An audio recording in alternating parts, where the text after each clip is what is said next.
Welcome to the global WarWatch Network. For essential updates you won't find anywhere else, make sure you hit subscribe. Today, we're digging into a really staggering story. More than $13 billion in U.S. military aid, and now the Pentagon itself admits it wasn't properly tracked. So let's just start with this number, $13.4 billion. That is the incredible amount of U.S. military aid sent to Israel just since October of 2023. But here's the catch. A brand new government report has just raised a massive red flag about where all of it actually went. Yeah, that's right. The Pentagon's own Inspector General, think of them as their internal watchdog, has just put out a report, and it concludes that the Department of Defense pretty much failed to properly track huge portions of this aid. And, this isn't just a simple clerical error. It's a major oversight, and it has some really serious implications. So, in this explainer, we're first going to break down this $13 billion blind spot. We're going to look at exactly what these government investigators found. And then we'll get into the anatomy of this whole oversight gap. What were the systemic failures that allowed billions of dollars in sensitive military hardware to just go untracked during a major conflict? Okay, this slide right here tells a really dramatic story. Before the conflict, records were being kept for about 69% of the most sensitive defense articles. But as of November 2024, that number had absolutely plummeted to just 44%.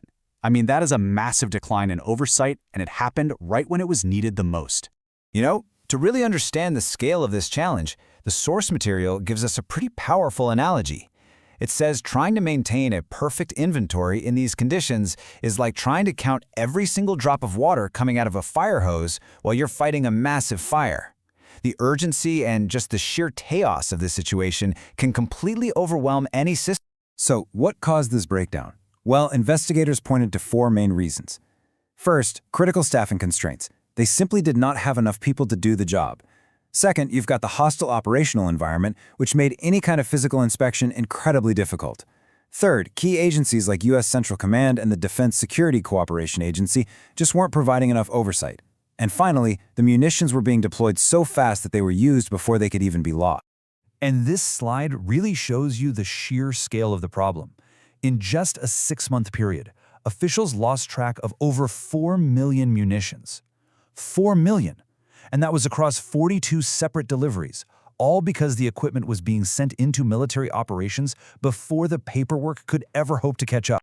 So this brings us to our next crucial section. What are the real-world consequences?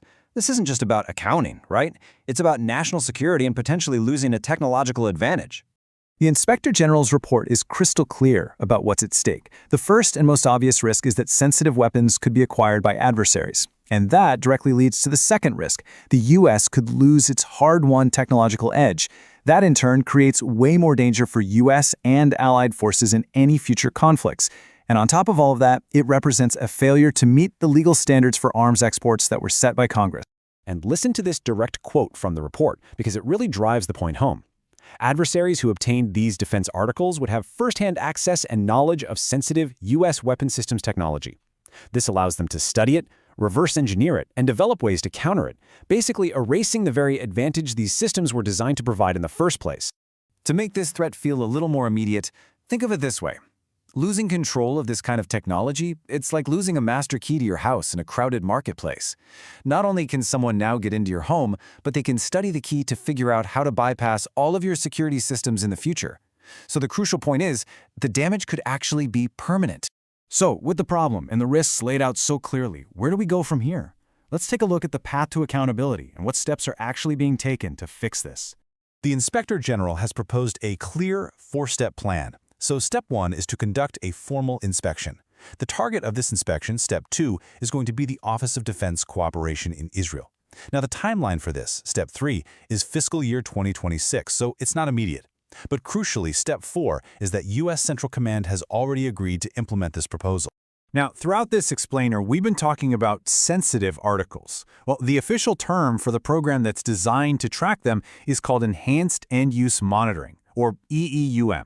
And this isn't optional. It's a program that's required by federal law specifically for the most advanced and sensitive U.S. technology that we share with foreign partners. And just to put the current situation in a much broader context, this slide shows that the U.S. has provided over 200 times billion dollars in combined military and economic aid to Israel since the Second World War.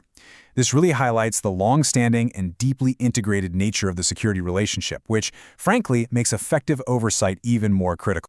And all of this leaves us with a pretty difficult final question. The challenges are just immense. You've got staffing shortages, hostile environments, the sheer speed of modern conflict. So in the fog of modern warfare, is 100% accountability for every single piece of equipment even possible? Or is this a risk that is just inherent to wartime alliances? Thank you for joining us to understand this really complex issue. We really appreciate your time and your commitment to staying informed. If you found this analysis valuable, help our channel grow by hitting like and share. And please be sure to subscribe to the Global WarWatch Network. We really want to hear your take on this, so share your thoughts in the comments below. You can also join our community on social media. All the links for that are right in the description. Thanks so much.